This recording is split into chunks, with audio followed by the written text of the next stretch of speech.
Hero గొప్పోడా లేక character గొప్పదా? ఈ క్వెషన్ నాకు చాలా రోజుల నుంచి ఉందండి. మన తెలుగు సినిమాలో హీరో వర్షిప్‌కి ఏమాత్రం తక్కువ లేదు. Twinkle, twinkle, little star! Chiranjeevi megastar! First day first షోకెళ్తాం, కటౌట్స్‌కి పాలాభిషేకాలు చేస్తాం, హీరో ఎంట్రీకి పేపర్లు విసిరేస్తాం. కానీ సినిమా అయిపోయి ఇంటికొచ్చాక నిజంగా మన మైండ్‌లో ఎవరుంటారు? హీరోవా? క్యారెక్టరా? 'అర్జున్ రెడ్డిని' ఎగ్జాంపుల్‌గా తీసుకుందాం. మనం విజయ్ దేవరకొండను చూసి ఎంజాయ్ చేసామా? లేక 'అర్జున్ రెడ్డి' అనే క్యారెక్టర్‌తో కనెక్ట్ అయ్యామా? ఎందుకంటే ఇప్పటికి విజయ్ దేవరకొండ అంటే చాలా మందికి ముందు గుర్తొచ్చేది 'అర్జున్ రెడ్డే'.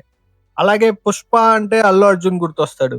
కానీ ఆ సినిమా గురించి మాట్లాడితే 'పుష్పరాజ్' అనే క్యారెక్టర్ కూడా వెంటనే గుర్తొస్తది.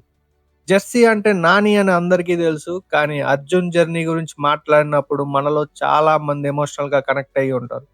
'రంగస్థలంలో' 'చిట్టిబాబు', 'బొమ్మరిల్లులో' 'సిద్ధార్థ్', 'లీడర్‌లో' 'అర్జున్ ప్రసాద్' ఇలా కొన్ని క్యారెక్టర్స్ ఉంటాయండి. సినిమా అయిపోయిన తర్వాత గూడా మనతో ట్రావెల్ చేస్తూనే ఉంటాయి. కానీ ఇక్కడే ఒక ట్విస్ట్ ఉంది. హీరో లేకుండా ఏ క్యారెక్టరు ఉండదు. విజయ్ దేవరకొండ లేకపోతే 'అర్జున్ రెడ్డి' ఆ రేంజ్‌లో ఇంపాక్ట్ క్రియేట్ చేసేదా? అల్లు అర్జున్ లేకపోతే 'పుష్పరాజ్' పాన్ ఇండియా సెన్సేషన్ అయ్యేవాడా? రామ్ చరణ్ లేకపోతే 'చిట్టి బాబుని' మనం ఇంకా గుర్తుపెట్టుకునే వాళ్ళమా? నాకు అనిపించేది ఏంటంటే హీరో ఆడియన్స్‌ని థియేటర్‌కి తీసుకొస్తాడు. కానీ క్యారెక్టర్ ఆ సినిమాని ఆడియన్స్‌లో నిలబెడుతుంది. హీరో సినిమాలో ఉంటాడు. క్యారెక్టర్ సినిమా అయిపోయిన తర్వాత కూడా మనతో ఉంటాడు.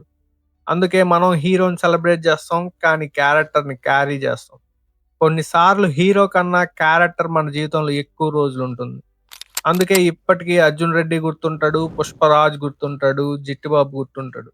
హీరోకి ఫ్యాన్స్ ఉంటారు. క్యారెక్టర్‌కి మెమరీస్ ఉంటాయి. మరి మీ ఒపీనియన్ ఏంటి? హీరో గొప్పోడా? లేక క్యారెక్టర్ గొప్పదా? కామెంట్స్‌లో చెప్పండి. ఇది నా టాలీటేక్. మీ టాలీగాడు from Tollywood to the world.